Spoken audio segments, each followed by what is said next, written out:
हमारे यहाँ उस जमाने में ऐसी बड़ी हवेलियों को वाड़ा कहा जाता था, जिसमें अंदर एक आंगन होता था। आसपास 10-12 बड़े बड़े कमरे होते थे और जहाँ 3-4 परिवार एक साथ रहते थे।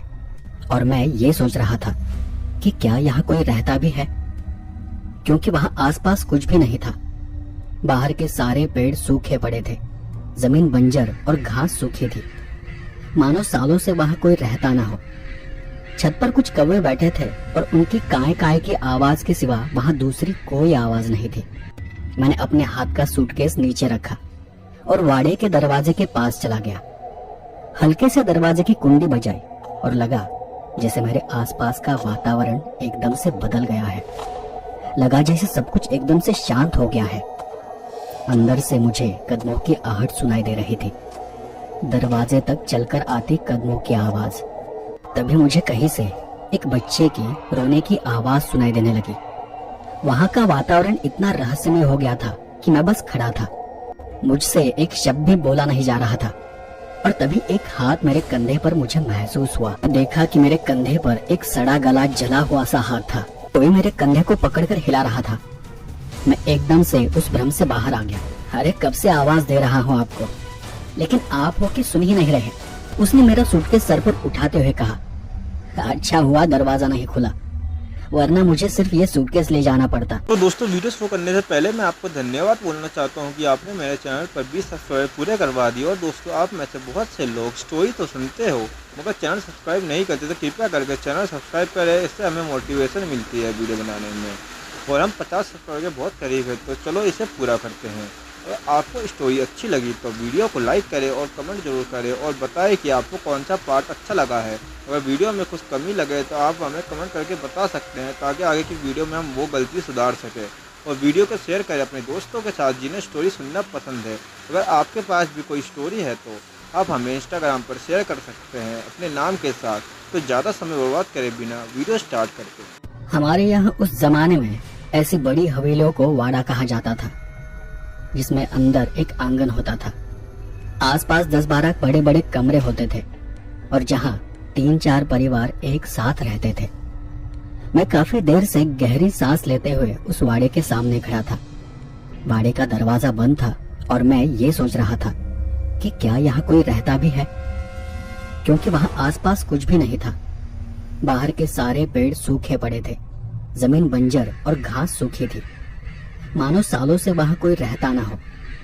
छत पर कुछ कौवे बैठे थे और उनकी काय काय की आवाज के सिवा वहाँ दूसरी कोई आवाज नहीं थी। मैंने मन ही मन में सोचा कि मैं जिसे ढूंढ रहा हूँ, क्या ये वही मकान है, क्या ये वही वाड़ा है। काफी देर सूटकेस पकड़े रहने के कारण मेरा हाथ दर्द करने लगा था। मैंने अपने हाथ का सूटकेस नीचे रखा और वाड़े के दरवाजे के पास चला गया।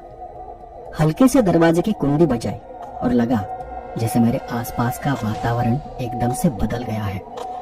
लगा जैसे सब कुछ एकदम से शांत हो गया है।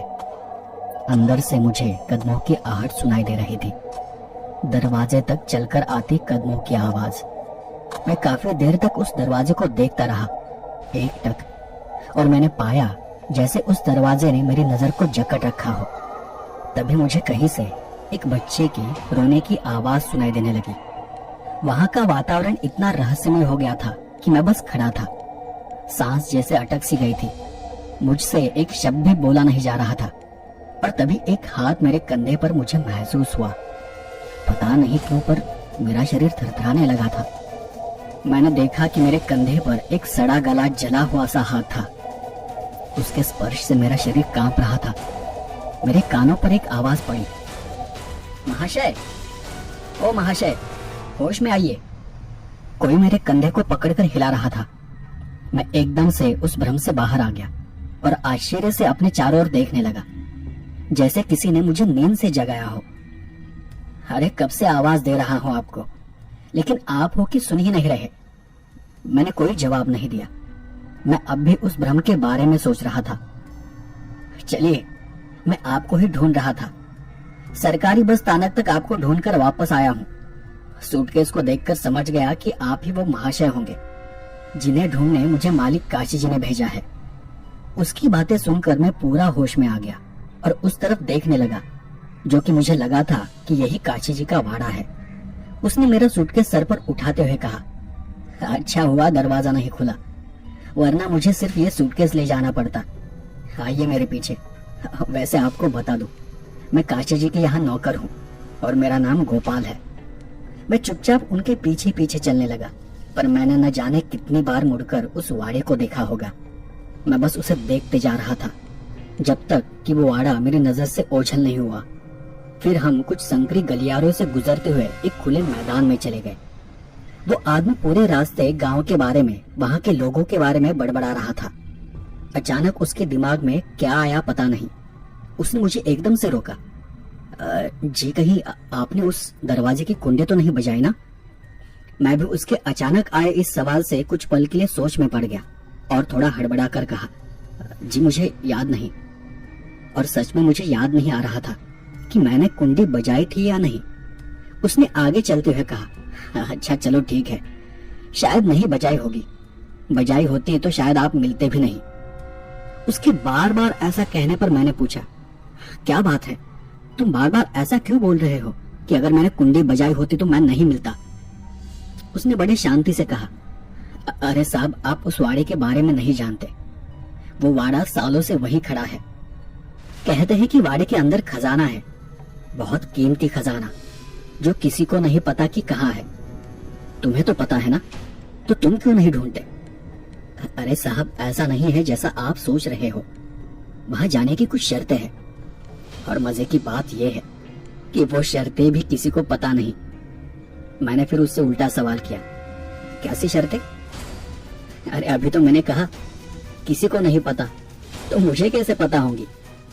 अरे तो उस वाड़े को तोड़ दो, जमीन में खुदाई कर देखो, इसमें इतनी बड़ी बात क्या है? एक दिन में वो खजाना मिल जाएगा। गोपाल ने मुस्कुराकर मेरे ओर देखते हुए कहा, यही तो बात है कि वो वाड़ा आज भी वही खड़ा है। जाने कितने सालों से मैं खुद उसे बचपन से देखता आ रहा हूँ, और जहां तक मुझे पता है उसकी एक शर्त है जो सबको पता है कि अगर वाड़े को तोड़ा गया तो खजाना नष्ट हो जाएगा, किसी को कुछ नहीं मिलेगा।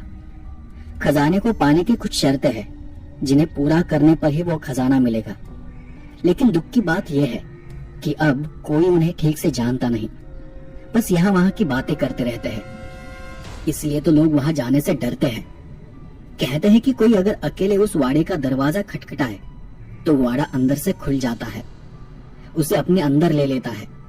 उस वाड़े में आज भी वहां रहने वाले लोगों की आत्माएं रहती है जो खजाने की रक्षा करती है। मैंने भी उसे हंसकर कहा, भूतों की बातें कर लोग बस मूर्ख बनाते हैं, इसलिए तो उसे तोड़ने से डरते होंगे, लेकिन मैं नहीं डरता। कभी ना कभी तो मैं वहां जाकर देखूंगा कि वहां क्या है।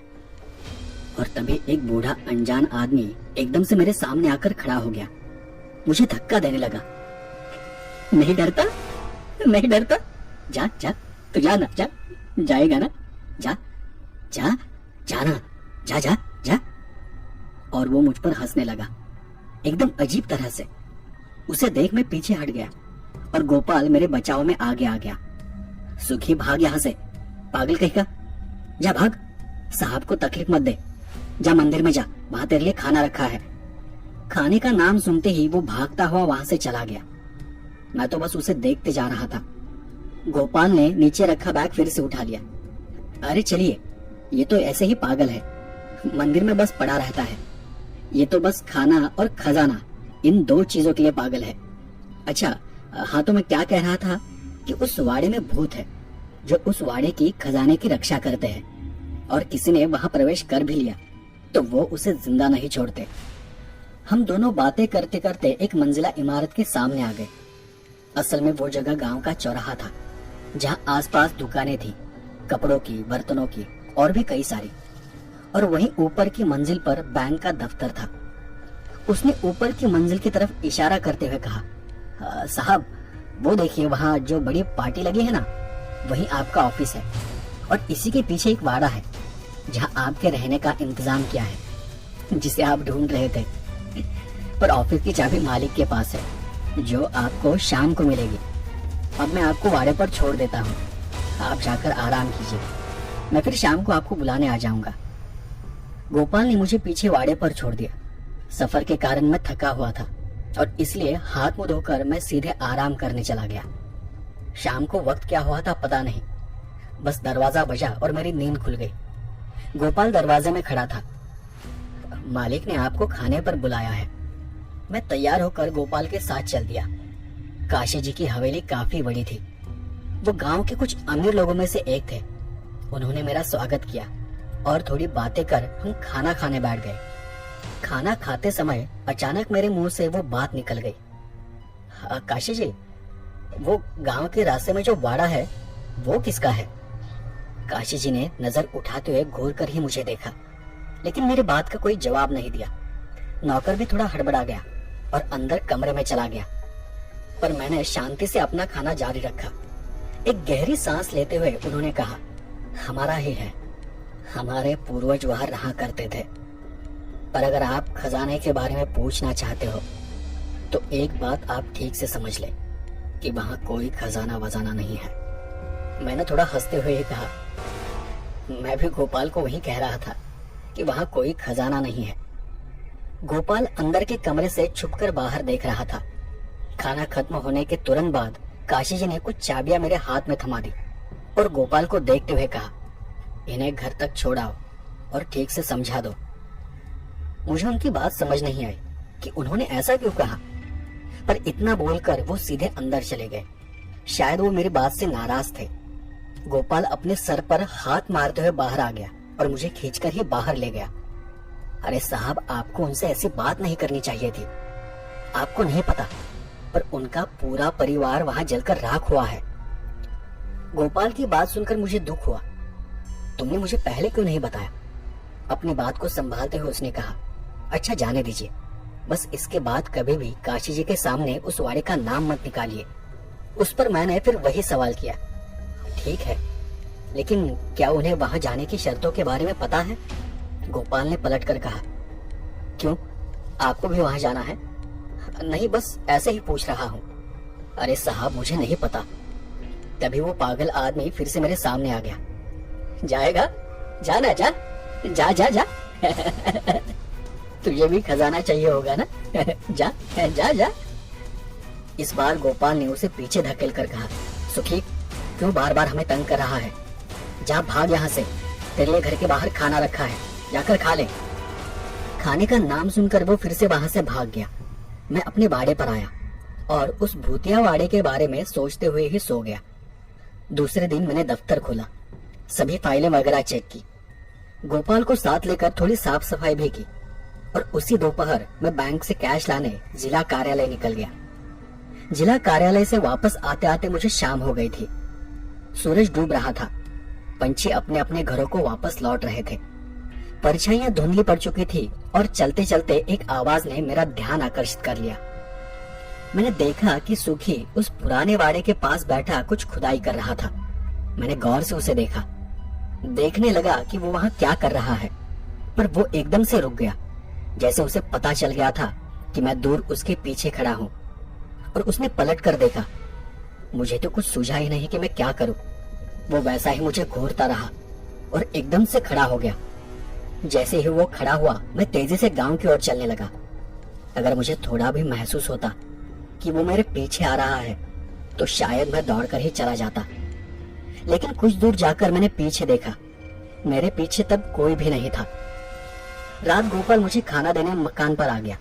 कुछ देर बाद जब मैं खाना खा रहा था तो मैंने देखा कि खिड़की के बाहर सूखी खड़ा था।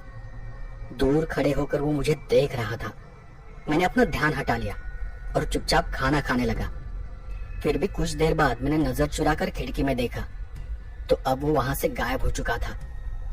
मैंने खाना खत्म किया और कुछ हिसाब किताब कर सो गया। उस रात मुझे शरीर पर कुछ रेंगता हुआ महसूस हुआ, जैसे कोई बच्चा मेरे आसपास खेल रहा हो। मैं एकदम से नींद से जाग गया। अपनी आंखें खोली और देखा तो मैं कहीं एक घने अंधेरे में खड़ा था। आसपास ठंडी हवाएं बह रही थी। मैं अंधेरे में यहाँ वहां टटोलने लगा कि मैं कहाँ हूँ। तभी मेरा हाथ एक लकड़ी के दरवाजे पर पड़ा। हाँ, वो वही दरवाजा था, एक बड़ा सा दरवाजा। मेरा हाथ पड़ते ही वो दरवाजा एक भयानक करकराती आवाज करते हुए खुल गया। एकदम से वहां सब कुछ प्रकाशमान हो गया, जैसे आसपास हजारों दिए जल रहे हो। शायद ये वही पुराना वाड़ा था, वही भूतिया वाड़ा जिसके बारे में लोग बातें करते थे। अंदर कहीं से मुझे रोने की आवाज आने लगी और उसी पल मुझे अपने पीछे कुछ महसूस हुआ। लगा जैसे मेरे पीछे कोई खड़ा है। मैं उसकी सांसों को महसूस कर पा रहा था। पता नहीं मेरे पीछे क्या था। मैं मुड़कर देखने ही वाला था कि एक अजीब आवाज मेरे कानों पर पड़ी। पीछे मत देखो, मुझे देखोगे तो मर जाओगे। तुमने एक शर्त पूरी की है, अब बस दूसरी शर्त को पूरा करो, फिर सारा खजाना तुम्हारा हो जाएगा। उस आवाज से मेरा शरीर थर-थर कांपने लगा। बहुत ही भयानक आवाज थी वो। मेरे शरीर के साथ साथ मेरे होंठ भी कांप रहे थे। शरीर ठंडा पड़ गया और मैंने थरथराती हुई आवाज में ही पूछा, कौन सी शर्त? अपने पीछे से मैंने एक लंबी गहरी सांस की आवाज सुनी और मुझे मेरे कंधे पर एक हाथ महसूस हुआ। मैंने अपने कंधे की ओर देखा। एक सड़ा गला सा हाथ मेरे कंधे पर था। नाखून लंबे और काले पड़े हुए थे। ऐसा लग रहा था कि वो हाथ जलकर पिघल गया हो। उस सड़े हाथ को देख घबरा कर ही मैंने वो हाथ हटाया और मैं एकदम से नींद से जाग गया। बाप रे, इतना भयानक सपना। मैंने हाथ से ही अपना पसीना पोंछ लिया, अपने आप को समझाया और शांत किया। सिगरेट निकालकर मैं खिड़की के पास जाकर खड़ा हो गया और सिगरेट पीते हुए ही मैंने देखा कि बाहर कोई खड़ा था, मुझे ही घूर रहा था। मैंने उसे गौर से देखा तो वो सुखी था। ये पागल न जाने मेरे पीछे क्यों पड़ा है। मैंने गुस्से में आधी अधूरी सिगरेट वहीं फेंक दी और खिड़की बंद कर फिर से सोने चला गया। अगले कुछ दिनों तक मैं ऑफिस के काम में व्यस्त रहा, इतना कि खाने पीने का होश ही नहीं था। मैं दिन रात काम में लगा था और ऐसे ही एक रात में अपना काम कर रहा था कि रात के 10 बजे के करीब गोपाल मेरे घर आ गया और आते ही वो बड़बड़ाने लगा, साहब माफ करना, आज थोड़ी देर हो गई, आप बस जल्दी से खाना खा लीजिए, मैं वापस सुबह आता हूँ। गोपाल ने खाना टेबल पर रखा और वहां से जाने लगा। मेरा सारा ध्यान तब काम में ही था, पर पता नहीं अचानक क्या बात मेरे मन में आ गई। गोपाल, एक बात पूछनी थी। गोपाल अपनी चप्पलें चढ़ाकर जा ही रहा था कि मेरी आवाज सुनकर वो रुक गया। उसने दरवाजे से अंदर झांकते हुए पूछा, जी कहिए। ये सुखी कई दिनों से नजर नहीं आया मुझे। जी ये तो उसकी आदत है, ऐसे दिनों दिनों तक गायब हो जाता है और अपने आप ही वापस आ भी जाता है। ज्यादा भूख लगेगी तो आ जाएगा। लेकिन आप उसके बारे में क्यों पूछ रहे हो? नहीं, कुछ खास नहीं। यही मैंने उसे 2-3 बार खिड़की के बाहर खड़ा देखा था, पता नहीं क्या कर रहा था। मेरी ये बात सुनकर गोपाल थोड़ा अंदर आ गया। आप उसकी बातों पर ध्यान मत दीजिए, पागल है, पागलों जैसी बातें करता है। पिछले जो साहब थे ना, उनके साथ भी ऐसा ही कुछ किया था उसने। बार बार बस खजाने के बारे में बात करता था। मैंने उन्हें समझाया भी था कि वो पागल है, उसकी बातों पर भरोसा मत कीजिए। लेकिन एक दिन क्या हुआ पता नहीं, पर एक रात पूरे गांव में हल्ला हो गया। उस रात वो साहब रात भर चिल्लाते हुए पूरे गांव में पागलों की तरफ भागते रहे। कुछ भी पूछो तो बताने की हालत में ही नहीं थे, बस बड़बड़ाते थे कि मैंने उन्हें देखा है, मैंने उन्हें देखा है। अब उन्होंने किसे देखा था वो बस वही जानते थे। किसी को कुछ पता नहीं चला कि उनके साथ क्या हुआ था। और उसी रात हमारे मालिक ने उन्हें गाड़ी में बिठाकर उनके घर भेज दिया। उसके बाद पता नहीं उनके साथ क्या हुआ, पर बाद में लोगों से मैंने सुना कि सुखी की बातों में आकर एक रात वो साहब भी वाड़े पर चले गए थे। गोपाल ने फिर वहीं से हाथ जोड़कर प्रणाम किया। अच्छा, राम राम, अब मैं चलता हूँ, घर में और भी काम बाकी है। और इतना बोलकर गोपाल वहां से चला गया। मेरे लिए वो सब कुछ अजीब था। मैंने फिर से उन बातों से ध्यान हटाया और काम में लग गया। अपना काम करते करते मैं वही टेबल पर सिर रख कर सो गया, वही खिड़की के पास। बाहर से आ रही ठंडी हवाओं के कारण तुरंत मेरी झपकी लग गई। फिर एक आवाज से एकदम से मेरी झपकी टूटी। मैं थकावट के कारण अपनी आंखें खोल नहीं पा रहा था। मैंने फिर वही आवाज सुनी। काफी देर बाद मैंने आंखें खोली। किसी तरह से अपने चेहरे पर आई लार को पोंछा और आंखों को झपकते हुए बाहर देखने की कोशिश की। सूखी खिड़की के पास खड़ा था, खिड़की की सलाखों को पकड़कर। उसे अचानक सामने देख मैं थोड़ा पीछे हट गया और मैंने हड़बड़ाकर ही कहा, क्या चाहते हो तुम? हाँ? उसने और खिड़की के पास आते हुए कहा। आप जाओगे खजाना ढूंढने? मुझे उसकी शर्तें पता है, सारी शर्तें पता है। बोलो, जाओगे आप? मैंने उससे अपनी नजर हटाते हुए कहा, नहीं नहीं, तुम चले जाओ यहाँ से। मुझे खजाने में कोई इंटरेस्ट नहीं है, अमीर बनने का कोई शौक नहीं है। उसने फिर अपनी आंखें बड़ी बड़ी करते हुए कहा, पहली शर्त, खजाना उसी को मिलेगा जिसमें उसे पाने का मोह नहीं है, लालच नहीं है। उसकी वो बात सुनकर मुझ में कुतूहल जाग गया, पर फिर भी मैंने कहा, देखो तुम क्या बोल रहे हो मुझे कुछ पता नहीं, पर मुझे कोई खजाना नहीं चाहिए। मेरी बात को सुनकर उसकी आंखों में आंसू आ गए। सूखी को लोग पागल समझते थे, पर आज मुझे वो पागल नहीं लग रहा था। आज मैंने सुखी का एक अलग ही रूप देखा था। उसने सलाखें छोड़ दी और धीरे से पीछे हट गया। तब मैंने उसे आवाज दी, तुम क्यों नहीं जाते वहां? उसने नीचे देखते हुए मेरी बात का जवाब दिया, नहीं जा सकता, मजबूरी है। वो मुझे जानते हैं, लेकिन मैं आपको वो सब नहीं बता सकता, ये भी शर्त का हिस्सा है। उसने बात को टाल दिया, इसलिए मैंने उससे दूसरा सवाल किया, अच्छा खजाना मिल गया तो तुम्हें क्या मिलेगा?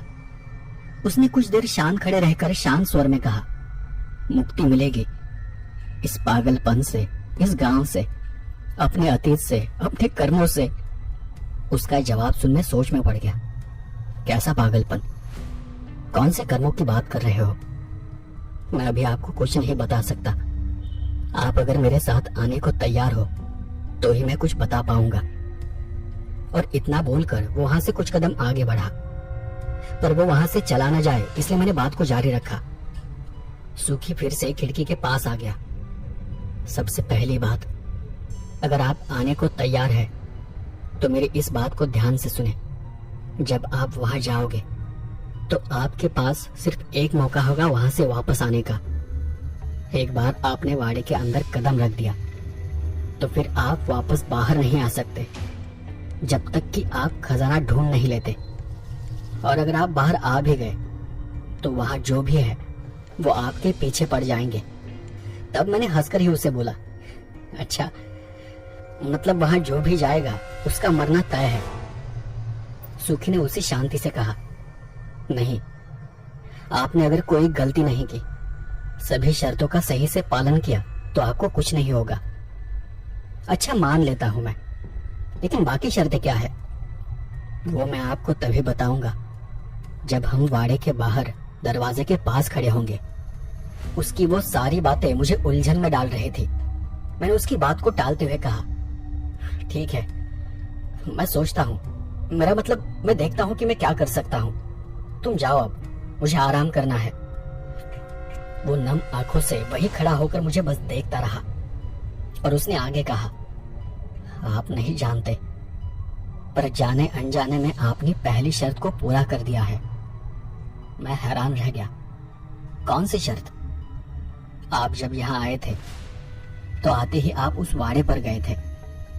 आपने वाड़े का दरवाजा खटखटाया था एक बार, यही वहां जाने की पहली शर्त है।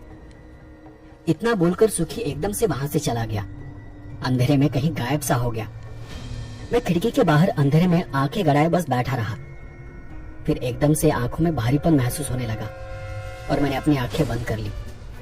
सुखी मेरे मन में बस सवाल छोड़कर चला गया था और उन्हीं के बारे में सोचते हुए मेरी आंख लग गई। उस रात भर मुझे किसी के रोने की आवाज आती रही। मैं जब भी आंखें खोलकर देखता, एकदम से आवाज थम जाती। सूखी के जाने के बाद से मुझे और भी अजीब महसूस होने लगा था। दूसरे दिन मैं देर से उठा और देर से ही दफ्तर चला गया। नींद पूरी न होने के कारण मैं बार बार झपकियां ले रहा था। अगले 4-5 दिनों तक मेरा यही हाल रहा। रात भर कोई रोने की आवाज सुनाई देती। उठकर देखता तो आसपास कोई नहीं होता था। क्या करूं समझ नहीं आ रहा था। लग रहा था जैसे धीरे धीरे मैं भी पागल होते जा रहा हूं। मैंने इसी बीच सुखी को कई बार कई जगहों पर बस खड़ा देखा। शायद वो मेरे जवाब का इंतजार कर रहा था।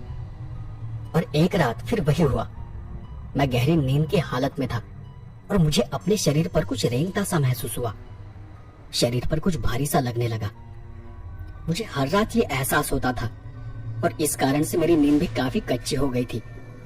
मैंने एकदम से अपनी आंखें खोली तो मेरे शरीर पर एक बच्चा रेंग रहा था।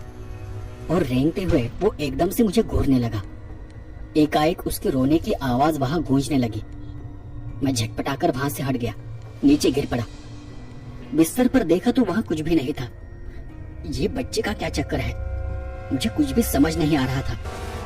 मैंने अपने आसपास कई बार एक बच्चे को महसूस किया था और रोज मुझे उस बच्चे की रोने की आवाज सुनाई दे रही थी। आज फिर वही बच्चा मुझे दिखाई दिया था। मैं वहां से उठ खड़ा हुआ तो पीछे से मुझे वही आवाज आई। मैंने पलटकर खिड़की की ओर देखा और मुझे बहुत गुस्सा आ गया। मेरे साथ ये सब क्या हो रहा है? तुमने मेरे साथ क्या किया है? मुझे बहुत दिनों से नींद नहीं आ रही। नींद आती है तो आवाजें सुनाई देती है। मैं पागल हो जाऊंगा सुखी। तुम्हें समझ नहीं आता कि मुझे खजाना नहीं चाहिए, मुझे बस शांति से जीने दो। मैं सुखी पर चिल्लाए जा रहा था। वो चुपचाप वहां से चला गया। लेकिन उसके जाने के बाद उस रात पहली बार मुझे शांति से नींद आई। शायद गुस्सा करने के कारण सब कुछ अपने आप शांत हो गया था। उस दिन के बाद मुझे कोई बुरा एहसास नहीं हुआ। अब सब कुछ रुक गया था अचानक से। मैं अगले दिन सुबह अपने गांव चला गया। सोचा कि घर वालों के साथ कुछ दिन बिताऊंगा तो मन शांत हो जाएगा। गांव से वापस आने के बाद मैं फिर से फ्रेश माइंड से काम में लग गया। अगले 2-4 दिन इतना काम रहा कि मेरा सारा ध्यान, मेरा सारा समय काम में ही व्यस्त रहा। सारे रिकॉर्ड ढूंढने में और उन्हें ठीक करने में मेरा सारा वक्त जा रहा था। उसके 4-5 दिन बाद मुझे महसूस हुआ कि इतने दिनों में सुखी मुझे कहीं दिखाई ही नहीं दिया, या शायद मैं ही काम में व्यस्त था। एक दिन सुबह गोपाल खाना लेकर मेरे घर आ गया तो मैंने उसे बैठने के लिए कहा। अरे गोपाल, सुखी दिखाई नहीं दिया मुझे, काफी दिन हो गए हैं। सुखी का नाम सुनते ही गोपाल के चेहरे का रंग उड़ गया और उसने गंभीर स्वर में कहा, ये बात तो मैं आपको बताना ही भूल गया। क्या आपको पता नहीं कि सुखी की मौत हो गई है? शायद आप यहाँ से अपने गांव गए थे उसके 2 या 3 दिन बाद। गोपाल की बात सुनकर मेरे तो होश ही उड़ गए। क्या? कैसे हुआ ये? पता नहीं, लेकिन उसकी लाश वाड़े के बाहर पड़ी हुई थी। काशी जी ने ही उसका अंतिम संस्कार कराया है। सुखी के बारे में सुनकर मुझे दुख हुआ। तभी गोपाल ने आगे कहा, पर एक दिन एक अजीब बात हुई थी। सुखी उस शाम मुझे रास्ते में मिला था, अच्छे से बात भी कर रहा था। लगा जैसे वो एकदम से ठीक हो गया हो। उसने मुझे बस इतना कहा कि साहब से कहना कि उस शाम में जहां बैठा था वही उनके सारे सवालों के जवाब मिल जाएंगे। और इतना बोलकर वो फिर से पागलों जैसी हरकतें करने लगा। दौड़ता हुआ ही वहां से चला गया। मैं तो उसका ये रूप देखकर हैरान था। समझ ही नहीं पाया कि वो सच में पागल है या फिर ठीक है। गोपाल की बात सुन मैं भी सोच में पड़ गया। कौन सी शाम, कौन सी जगह? मुझे याद ही नहीं आ रहा था कि वो किस जगह के बारे में बात कर रहा था। ज्यादातर मैंने उसे मंदिर में चौक में ही खड़ा देखा था। उसी दिन दोपहर मैं वापस पैसे लाने जिला कार्यालय चला गया। गांव वापस आते आते मुझे हमेशा की तरह शाम हो गई। सूरज की लाली आसमान में फैल रही थी। पंछी चहचहा रहे थे और चहचहाते हुए अपने अपने घरों को लौट रहे थे। शाम का बहुत ही शांत और सुंदर वातावरण था और एकदम से मेरा ध्यान रास्ते से दूर खड़े उस वाड़ी की ओर चला गया। वहां देख एकदम से सुखी का चेहरा मेरे नजरों के सामने आ गया। मुझे याद आ गया कि एक शाम सुखी यही सीढ़ियों के पास बैठा था। सीढ़ियों के पास कुछ खुदाई कर रहा था। कहीं उसने वहां कुछ छुपाया तो नहीं? मैं वहीं पर रुककर इस बारे में सोचने लगा। गांव के लोग उस वक्त रास्ते से गुजर रहे थे, इसलिए सोचा कि अंधेरा होने के बाद वहां जाऊंगा और देखूंगा कि वहां क्या है। वरना गांव के लोगों ने मुझे देख लिया तो सोचेंगे कि मैं भी खजाने के लिए पागल हो गया हूँ। धीरे धीरे सब कुछ अंधेरे में डूबता चला गया। घना अंधेरा होने के बाद मैं अकेला ही वहां चला गया। मैंने अपने साथ एक बड़ा पेचकस और एक छोटी टॉर्च ले ली थी। अंधेरे में टटोलते हुए मैं वाड़े की तरफ जा रहा था। वहां पहुंचते ही मुड़कर मैंने यहाँ वहां देखा। सब तरफ नजर घुमा ली। दूर दूर तक वहां कोई नहीं था तो बस घना अंधेरा, गहरा सन्नाटा, बस हवाओं की साए साए करती आवाज थी। मैं धीरे से सीढ़ियों के पास बैठ गया और उस जगह को ढूंढने लगा जहां खुदाई के निशान हो। वहीं एक जगह पर एक छोटा मिट्टी का ढेर लगा था। मैंने जेब से पेचकस निकाला और उस जगह को खोदना शुरू किया। ज्यादा देर नहीं लगी मुझे।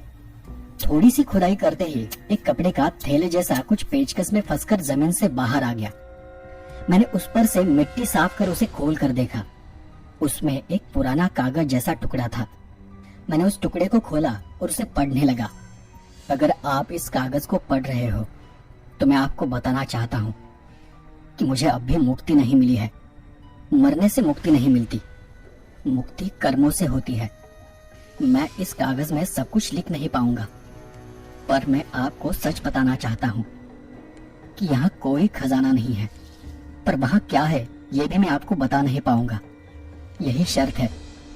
मैंने बता दिया तो आप उसे कभी ढूंढ नहीं पाओगे या वो कभी मिलेगा नहीं।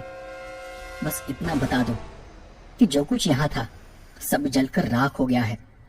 मैंने ही सब कुछ जला दिया था, अपने परिवार को भी। पर यहाँ कुछ है जो मुक्ति के लिए तरस रहा है, ठीक मेरी तरह।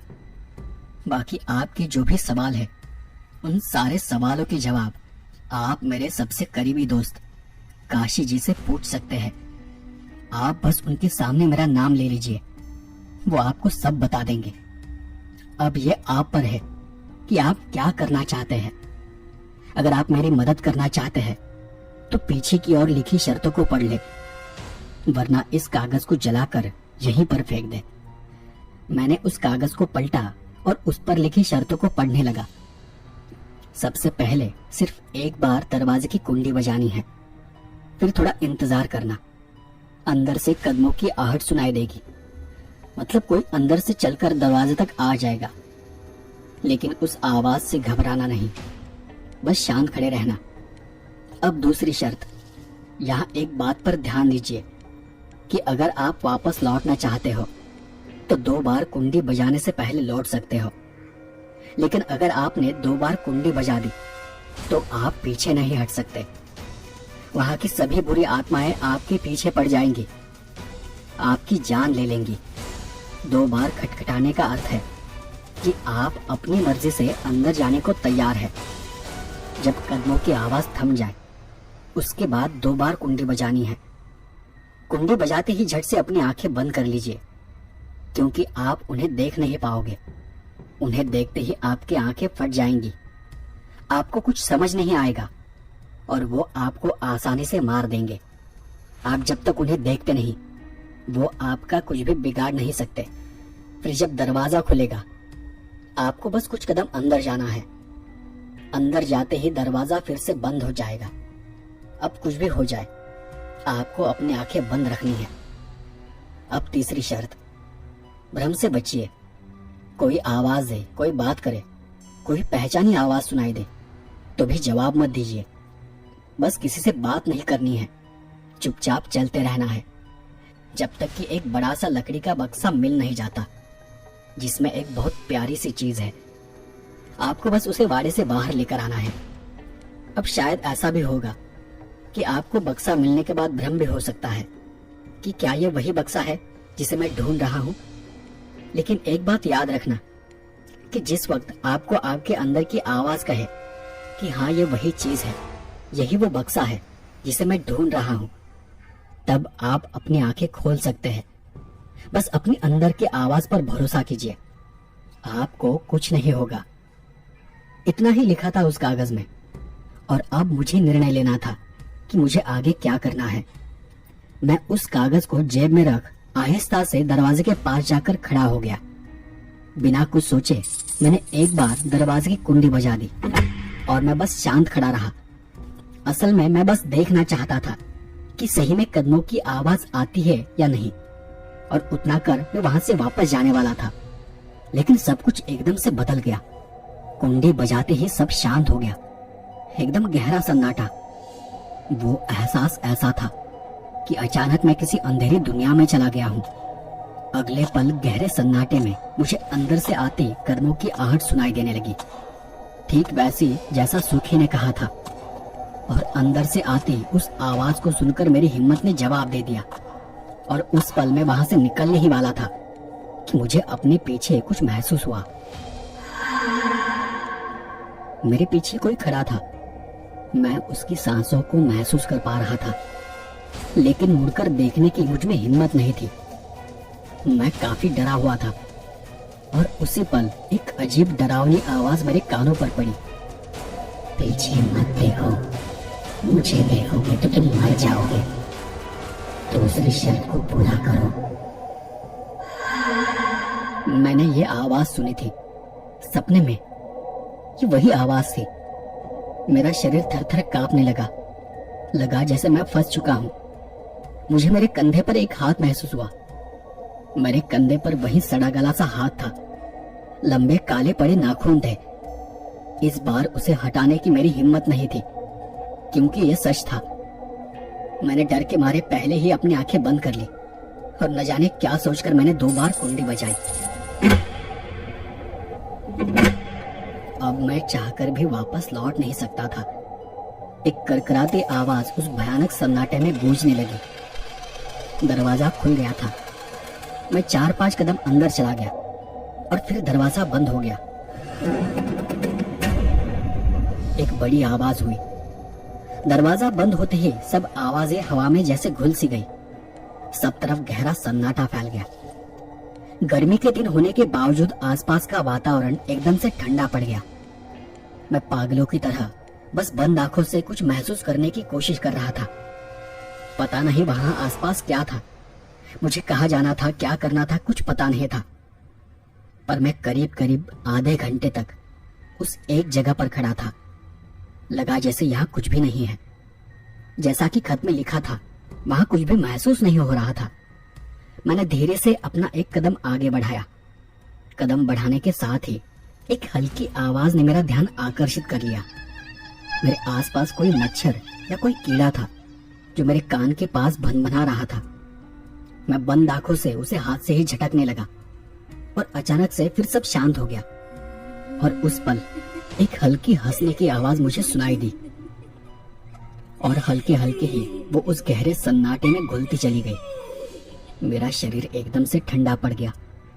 इतनी देर बाद पहली बार मुझे अपने आसपास कुछ महसूस हुआ था। कुछ समझ नहीं आ रहा था। मैं कुछ देर उसी जगह पर खड़ा रहा और अब मुझे दूर कहीं से एक गुनगुनाने की आवाज सुनाई देने लगी।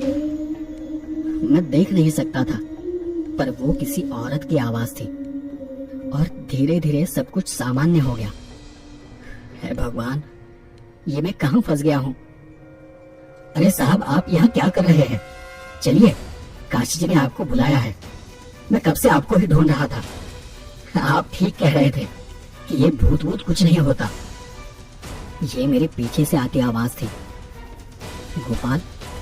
गोपाल यहाँ कहाँ से आ गया? लेकिन मैंने उस आवाज का जवाब नहीं दिया। आप कुछ बोलते क्यों नहीं साहब? क्या आप भी भूतों से डरते हो? डरपोक हो आप भी, बाकी लोगों की तरह। मेरे दिमाग ने काम करना बंद कर दिया। आगे बढ़ने की हिम्मत नहीं थी मुझ में। पता नहीं मेरे साथ आगे क्या क्या होने वाला था। मेरे लिए अब पीछे जाने के सारे रास्ते बंद हो चुके थे। बचने का बस एक ही रास्ता था कि बक्से को ढूंढो और वहां जो भी चीज है उसे लेकर बाहर चले जाओ। काफी देर बाद हिम्मत कर मैं फिर से आगे बढ़ा। अब हर आवाज से मेरे शरीर में बिजली कौंध रही थी। हर एहसास मुझे डरा रहा था। मैं चुपचाप धीरे धीरे चलता रहा। वहाँ नहीं, अपनी दाएं तरफ के कमरे में वो बक्सा है जिसे तुम ढूंढ रहे हो। ये किसी औरत की आवाज थी और एकदम से किसी ने मेरा हाथ पकड़ लिया। मेरा पूरा शरीर एक बार की फिर से कांप उठा। मैंने पहले से बंद आंखों को और कसकर बंद कर लिया। उसके हाथ का स्पर्श एकदम खुरदुरा था, पर मैं थरथराते हुए अपनी जगह पर डट के खड़ा रहा। 1 इंच भी नहीं हिला। चलो मेरे साथ, मैं तुम्हें असली खजाना दिलाती हूँ। मैंने कोई जवाब नहीं दिया, बस डर के मारे जोर जोर से सांस लेता रहा और धीरे धीरे उस हाथ की पकड़ छूटती चली गई। अब मुझ में थोड़ी हिम्मत आ गई थी। मैं इतनी देर में इतना तो जान गया था कि ये सब बस मुझे डरा रहे हैं, बाकी कुछ नहीं कर रहे। ये शायद कुछ कर नहीं सकते। जब तक कि मैं अपनी आंखें खोल नहीं देता, जब तक कि मैं इनकी बात का कोई जवाब नहीं देता। और इस बार मैं कुछ कदम आगे बढ़ा। तुम्हें हमसे डरने की जरूरत नहीं है। हम कोई तुम्हारे दुश्मन नहीं। तुम्हें जो भी चाहिए तुम ले जा सकते हो। हम तुम्हें कुछ नहीं करेंगे।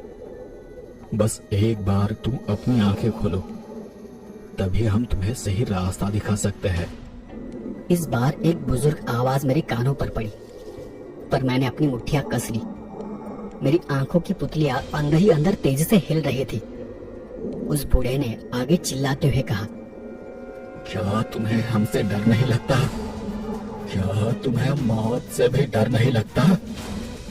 मैंने अपने दोनों हाथ जोड़े और मन ही मन में भगवान से प्रार्थना करने लगा, भगवान का नाम जपने लगा। मुझे फिर वही एक हल्की हंसने की आवाज सुनाई देने लगी। ऐसे तुम उसे कभी ढूंढ नहीं पाओगे जिसे तुम ढूंढ रहे हो। ऐसे ही ढूंढते ढूंढते मर जाओगे। और उसी पल मुझे एक रोने की आवाज आने लगी, किसी बच्चे की रोने की आवाज, एक बारीक आवाज। मैं 2-4 कदम उस आवाज की दिशा में बढ़ा और उसे गौर से सुनने की कोशिश करने लगा। वो कोई छलावा नहीं था, कोई भ्रम नहीं था। उसमें दर्द था, एक पुकार थी अपनी माँ के लिए। मैंने ये आवाज पहले भी कहीं सुनी है। हाँ, मुझे याद आ गया। ये आवाज तो मैंने अपने सपने में सुनी थी। मैं उस आवाज की दिशा में अपने कदम बढ़ाता रहा, पर तब उस वक्त मुझे एक साथ कई सारी आवाजें सुनाई दे रही थी। तुम मरने वाले हो, कोई नहीं बचा सकता। ये हमारी दुनिया है। कहीं वापस नहीं जाओगे। हमारे साथ रहोगे। लेकिन मेरा पूरा ध्यान बस उस बच्चे की आवाज पर था। उस आवाज को सुन ऐसा लगा जैसे कोई नन्हा बच्चा भेड़ियों के झुंड के बीच फंसा हो। मैं अपने हाथों से टटोलता हुआ आगे बढ़ता चला गया। आगे जाते जाते मैं किसी चीज से टकरा गया। हाथों से टटोला, पर आगे कुछ नहीं था। वो एक पत्थर की दीवार थी। मैं यहाँ वहां टटोल रहा था। मुझे अपने चारों ओर से तरह तरह की हंसने की आवाजें सुनाई दे रही थी। अब मुझ में हिम्मत तो आ गई थी, लेकिन पता नहीं कि मैं कितनी देर यहाँ वहां टटोलता रहा। घंटों बीत गए। हर कमरे में हर चीज को मैंने टटोला होगा। मुझे ये भी पता नहीं था कि मैं सही जगह पर जा भी रहा हूं या नहीं। मेरा सब्र टूट रहा था। घंटों बीत गए होंगे। मैं वाड़े में बस यहाँ वहां घूम रहा था। वहां की सभी बुरी आत्माएं मुझ पर हंस रही थी, मुझे आंखें खोलने के लिए बार बार उकसा रही थी। लेकिन मैं अच्छे से जानता था कि यही एक मेरे बचने का रास्ता है। इतने घंटे बीतने के बाद मेरी आंखें अब दर्द करने लगी थी। मुझे अपने आप पर गुस्सा आने लगा था कि मैं यहाँ क्यों आया। पता नहीं कितने सारे दरवाजे देखे, कितने सारे कमरों को टटोला, पर कहीं कुछ नहीं मिला। शायद वहां कोई बक्सा था ही नहीं। मैं मरने वाला था। अब मैं थक गया था, हार गया था। मैंने गुस्से में ही अपने हाथ की टॉर्च को वहीं पर नीचे पटक दिया, और टॉर्च को पटकने के साथ ही मुझे एहसास हुआ कि मैं किसी ऐसी चीज पर खड़ा हूँ जो कि अंदर से खोखली है। मुझे फिर एक आशा की किरण दिखाई दी। मैंने अब तक बस यहाँ वहां ढूंढा था, ये सोचा ही नहीं कि इतने बड़े वाड़े में तहखाना भी हो सकता है। और इस बार मैं जमीन को, नीचे फर्श को टटोलने लगा, अपने पैर को पटकने लगा और ऐसे ही आगे बढ़ता रहा। बस 2-4 कदम में ही मैंने महसूस किया कि मैं जहां खड़ा था वो एक दरवाजा था, लकड़ी का एक बड़ा सा दरवाजा। मुझे उसका हैंडल मिल गया, पर उसे खोलना मेरे बस की बात नहीं थी। मुझे याद आया कि मेरी जेब में पेचकस है। मैंने उसे तुरंत जेब से निकाला और उसके सहारे मैंने उस पुराने जमे दरवाजे को पूरी ताकत लगाकर खोला। उसे खोलते ही एक प्यारी सी सुगंध मेरे आसपास फैल गई। मतलब मैं सही रास्ते पर था। मैं वहां की सीढ़ियों को टटोलता हुआ नीचे उतरा और वहीं मुझे एक बड़ा सा बक्सा मिला।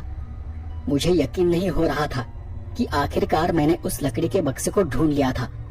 मैंने बंद आंखों से टटोलते हुए उस बक्से को खोला तो वहां और भी सुगंध फैल गई। मैं जान चुका था कि मैं सही बक्से के पास हूँ। मैंने खुशी से अपना हाथ उस बक्से के अंदर डाला तो वहां मुझे एक नरम मुलायम से स्पर्श हुआ। मेरे स्पर्श के साथ ही मुझे रोने की आवाज सुनाई देने लगी। मैंने उसके पूरे शरीर को स्पर्श किया, जैसे कोई माँ अपने बच्चे को स्पर्श करती है। वो बच्चा शांत हो गया। ये ठीक वही एहसास था जैसा सुखी ने बताया था। मेरे अंदर की ममता की आवाज मुझे बता रही थी कि यही वो चीज है जिसे मैं ढूंढ रहा हूँ। मैंने उसे अपने हाथों में उठा लिया, उसे गले से लगाया और पूरे शरीर में एक प्यार भरा ठंडा एहसास हुआ। और उस वक्त मैंने बिना डरे अपनी आंखें खोल कर देखा। सच में मेरे हाथों में एक प्यारा सा नन्हा सा बच्चा था। पता नहीं क्यों, पर उसे देख मेरी आंखों में आंसू आ गए। क्या सुखी इतने सालों से इसे ढूंढ रहा था? क्या यही उसका खजाना था? मैं वहां से उठकर तेजी से पीछे चलने लगा। अब मुझे जल्द से जल्द वापस जाना था।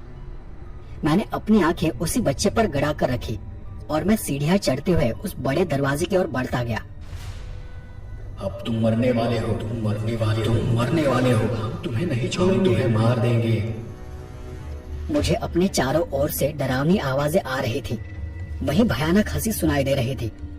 लेकिन मैंने सभी आवाजों को नजरअंदाज किया और बस सीधे चलता रहा। इस बार मुझे उनकी चीखें सुनाई दे रही थी। वो सब मेरे आसपास थे, मेरे आसपास ऊपर मंडरा रहे थे।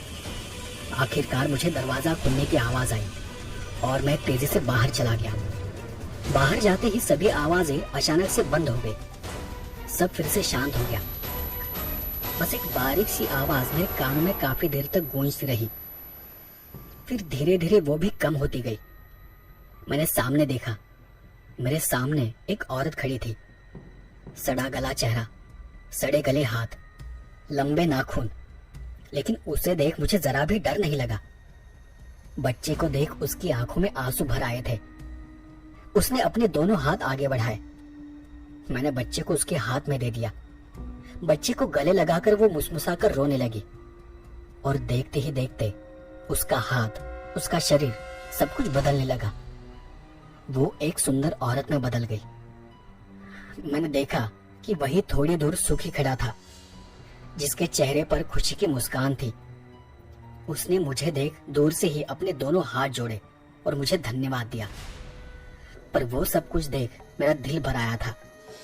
सवेरे के उगते सूरज की किरणों के प्रकाश में सुखी, वो औरत और उस नन्हे बच्चे की, उन सभी की परछाइयां घुलती चली गई, किसी चमकते सोने की तरह। और एक तेज रोशनी मेरे आसपास फैल गई, हर तरफ। मैं कुछ भी देख नहीं सका। मैं शांत मन के साथ वही सीढ़ियों पर बैठा रहा। मेरा सारा शरीर कोयले सा काला पड़ चुका था। काफी देर बाद मैं काशी जी के वाड़े पर चला गया, उसी हालत में। उनका दरवाजा खुला ही था। वो अपने कमरे में आराम कुर्सी में बैठे थे। उनका ध्यान मेरी ओर नहीं था, लेकिन शायद वो समझ गए थे कि मैं दरवाजे के पास खड़ा हूँ। उन्होंने मेरा आना महसूस कर लिया था और मुझे बिना देखे ही उन्होंने कहा, अंदर आइए। मैं उनके करीब एक दूसरी कुर्सी पर बैठ गया। उन्होंने एक बारगी अपनी आंखें बंद की और एक गहरी सांस लेते हुए कहा,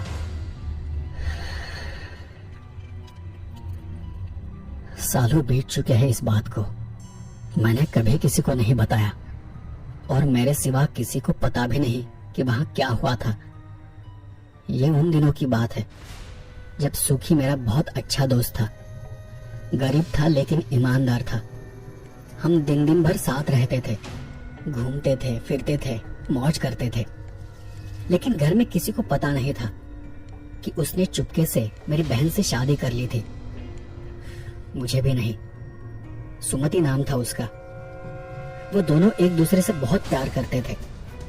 उन दिनों हम सारे परिवार वाले उस वाड़े में रहते थे, उसी हवेली में, पूरा परिवार। एक रोज अचानक पता चला कि सुमति गर्भवती है और तब पूरे परिवार को उनके रिश्ते के बारे में पता चला। लेकिन वक्त हाथ से निकल चुका था। पूरे परिवार ने सुखी और सुमति के रिश्ते का विरोध किया। गांव में किसी को कुछ पता न चले, इसलिए घर वालों ने सुमति को एक कमरे में बंद कर दिया। आखिरकार सुमति ने उसी कमरे में बच्चे को जन्म दिया। यहाँ सुखी सुमति से मिलने के लिए तड़प रहा था। उससे एक बार बात करने के लिए घर वालों को मना रहा था, पर घर वालों को अपनी धन दौलत पर घमंड था। उस वक्त मुझे नहीं पता था कि घर में क्या हो रहा है, क्योंकि घर वालों ने ही मुझे घर से बाहर भेज दिया था। मैं काफी दिनों तक किसी काम से घर से बाहर था, चाहकर भी उनकी मदद नहीं कर पा रहा था। घर वाले सोचते थे कि गांव वाले क्या कहेंगे, लोग क्या कहेंगे। और अचानक एक दिन मुझे खबर मिली कि सुमति की मौत हो गई है। घर वालों ने चुपके से ही उसका अंतिम संस्कार तक किया। मैं खबर सुनकर वापस आया, पर कोई कुछ बताने को तैयार नहीं था कि उसके साथ क्या हुआ था, उसके बच्चे के साथ क्या हुआ था। लेकिन कहीं से सुखी को इस बात की खबर लग गई और उस रात सुखी घर आया, घर वालों से मिलने, अपने बच्चे को वापस लेने। लेकिन घर वालों का घमंड सुमति की मौत के बाद भी कम नहीं हुआ था। सुखी उनके सामने भीख मांगता रहा, बच्चे के लिए गिड़गिड़ाता रहा, पर किसी ने उसे कुछ नहीं बताया। मुझे भी बस इतना पता था कि घर वालों ने बच्चे को कहीं छुपा कर रखा है, पर कहा वो कोई नहीं बता रहा था। सुखी ने गुस्से में आकर घर में सब जगह उसे ढूंढा, पर उसे उसका बच्चा कहीं नहीं मिला। गुस्से में वो मेरे परिवार पर चिल्लाने लगा, उन्हें मारने की, जला देने की धमकी देने लगा। तब घर वालों ने उसका मजाक उड़ाया और उसे कहा कि सुमति के साथ साथ ही उन्होंने उस नाजायज रिश्ते का, उस बच्चे का भी अंतिम संस्कार कर दिया है। ये सुनकर सुखी गुस्से से लाल हो गया। वो गुस्से में ही वहां से चला गया। उस रात उसने मुझे खबर भेजी और गांव के बाहर मिलने बुलाया। मैं भी चुपके से उससे मिलने चला गया। सोचा कि उसे समझा दूंगा, उसे मना लूंगा, उसका गुस्सा शांत कर दूंगा। मैं उसे बताना चाहता था कि उसका बच्चा जिंदा है और कहा है वो हम ढूंढ लेंगे। और मैं गांव के बाहर उसका इंतजार करता रहा।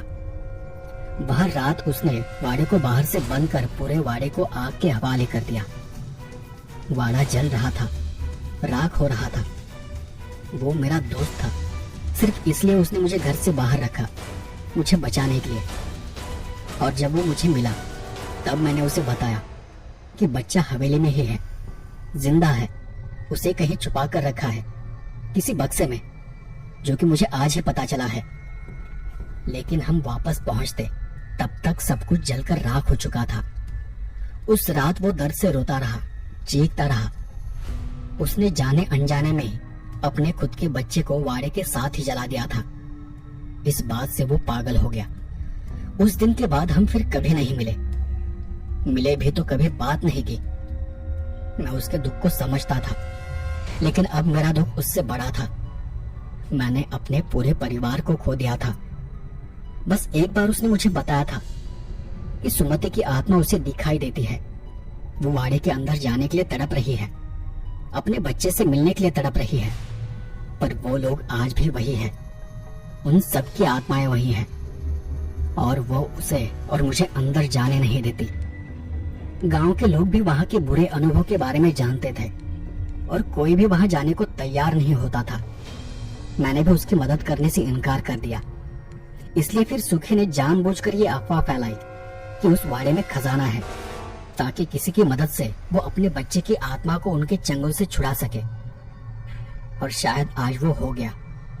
मैंने कभी सुखी से कहा नहीं, लेकिन मुझे भी सुमति की आत्मा दिखाई देती है हर रोज। आज पहली बार मुझे वो दिखाई नहीं दी, और तब जाकर मुझे एहसास हुआ कि शायद उसकी आत्मा को मुक्ति मिल गई है। और तुम्हें देख मुझे पूरा यकीन हो गया। इतना बोलकर वो चुप हो गए।